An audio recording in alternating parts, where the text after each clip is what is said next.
వాసవి మహిళా సంఘం అధ్యక్షురాలు కోట్రిక నాగలక్ష్మి శ్రీకాంత్ సంక్రాంతి పర్వదినాన్ని పురస్కరించుకుని ఇంటి వాకిట్లో ముగ్గు వేశారు. నీలి రంగుల్లో శ్రీకృష్ణుడు రాధ చిత్రాలతో ముగ్గును వేశారు. శ్రీకృష్ణుడు ఊహల్లో మైమరిచిపోతే రాధ చిత్రం ప్రతిబింబించేలా, రాధ శ్రీకృష్ణుని తలుచుకుంటే ఆయన చిత్రం ప్రతిబింబించేలా రంగవల్లికను తీర్చిదిద్దారు. కోట్రిక వారి ఇంట్లో వేసిన ముగ్గు పలు వాసవి మహిళా సంఘం సభ్యులు సామాజిక మాధ్యమాలలో వైరల్ గా మారి అందరినీ ఆకట్టుకుంది. కోట్రిక నాగలక్ష్మి ప్రతి సంక్రాంతికి విభిన్నమైన ముగ్గులు వేసి ఆకట్టుకుంటున్నారు. అనంతరం మాజీ మున్సిపల్ చైర్పర్సన్ విజయలక్ష్మి అందరికీ సంక్రాంతి శుభాకాంక్షలు తెలియజేసింది.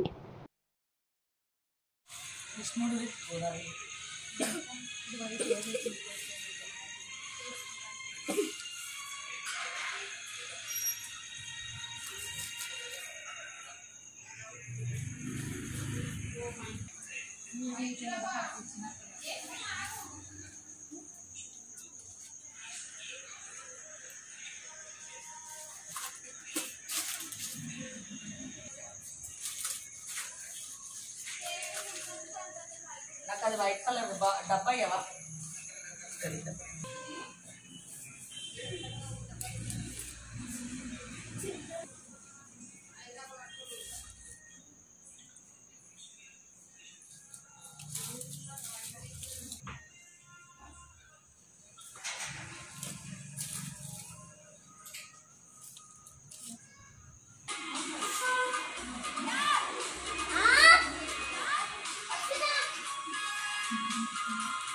గలీజ్ ఉంటుంది 2 నిమిషాలు.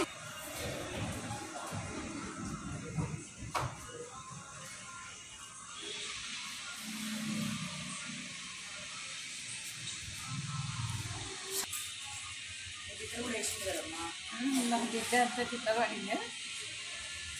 కలర్ తీసింది, కలర్ నచ్చితే ఉంటుంది. కలర్ నచ్చింది.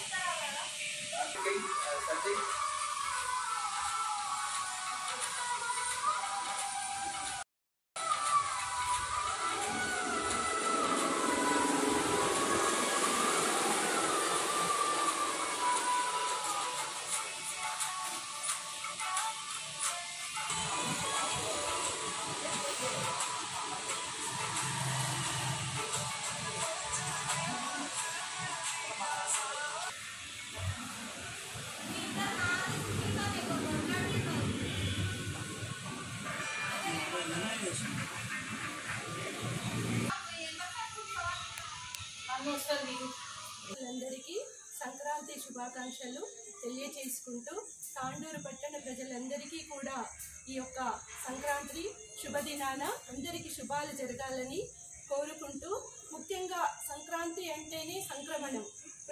12 సంవత్సరానికి 12 రాశులలో ఈ నెల రాశి ధనుస్సు రాశి నుంచి మకర రాశిలోకి ప్రవేశించడం, సూర్యుడు ప్రవేశిస్తున్నాడు కాబట్టి మకర సంక్రాంతి అని మనము జరుపుకుంటున్నాము. ఈ పండుగ 3 రోజులు. ఒక రోజు భోగి, ఒక రోజు సంక్రాంతి, నెక్స్ట్ డే కనుమ. భోగి రోజు మనము ఉదయము లేచి ఇంటి వాకిట్లో భోగి మంటలను వేసి అందులో మన ఇంట్లో ఉన్నటువంటి పాత సామాన్లన్నీ వేయడం మనకు ఆచారము.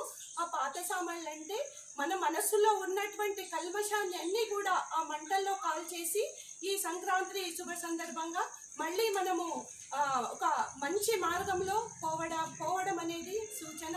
దాంతో పాటు సూర్యుడు ఎప్పుడైతే రాశిలోకి మారుతాడో అప్పుడు సూర్యుడు లోపల తేజస్సు ఎక్కువ అవుతుంది కాబట్టి చల్లిపోయి మన లోపల ప్రతి ఒక్క మనిషి లోపల కూడా ఉష్ణోగ్రత పెరుగుతుంది కాబట్టి మన సంస్కృతి సాంప్రదాయాలు అంటే ఎంతో గొప్పవి కాబట్టి దానికి ఆచారంగా నువ్వులను ఎక్కువ తినాలి అనే ఉద్దేశంతో నువ్వుల సజ్జ రొట్టెలు కానివ్వండి, నువ్వుల లడ్డూలు కానివ్వండి మనము భగవంతుడికి సమర్పించి వాటిని ప్రసాదంగా స్వీకరించడం జరుగుతుంది. ముఖ్యంగా చిన్న పిల్లలకు భోగి పళ్ళు పోయడం కూడా ఇదొక ఆచారము. చిన్న పిల్లలకు భోగి పళ్ళు పోయడము అంటే మనకు ఆ సూర్యుడితో సమానమైనటువంటి రేగి పండుని బద్రీ ఫలం అంటారు. బద్రీ అంటే సూర్యుడు. అలాంటి బద్రీ ఫలాలను చిన్నపిల్లల తలపై నుండి పోయడము అంటే వాళ్ళ లోపల కూడా దిష్టి తీసి వాళ్ళ లోపల సూర్యుడి లోపల ఉన్నటువంటి తేజస్సు కూడా పిల్లల లోపల నింపాలి అని ఆ భగవంతుడిని ప్రార్థిస్తూ భోగి పళ్ళు పోయడం కూడా జరుగుతుంది. దానితో పాటు కనుమ రోజు కూడా రైతులందరూ కూడా నవధాన్యాలతో మన వాకిట్లో నవధాన్యాలను నింపి రైతుల ఇళ్లల్లో పాడి పంటలతో కలకలలాడుతూ ఉంటారు. కనుమ రోజు వాళ్ళు కూడా వాళ్ళ యొక్క పశువులకు పూజ చేసి సంబరాలను జరుపుకుంటారు.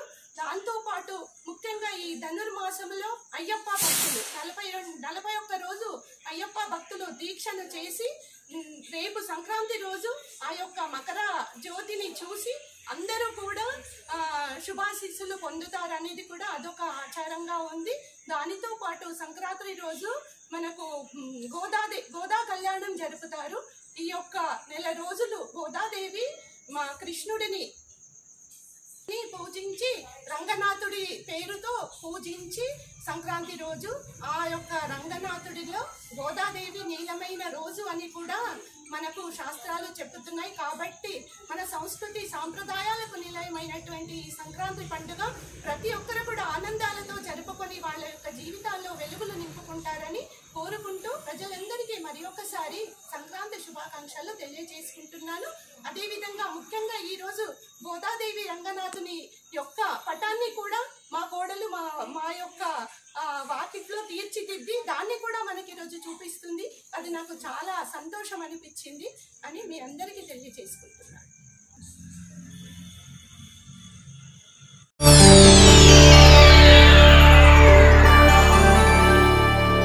చేయండి, షేర్ చేయండి. కోసం ఛానల్ ని సబ్స్క్రైబ్ చేయండి. అలాగే ఇక్కడ ఉండే ఈ గంట సింబల్ ని క్లిక్ చేయండి. మేము అప్డేట్ చేసే ప్రతి వీడియో నోటిఫికేషన్స్ మీకు వచ్చేస్తాయి.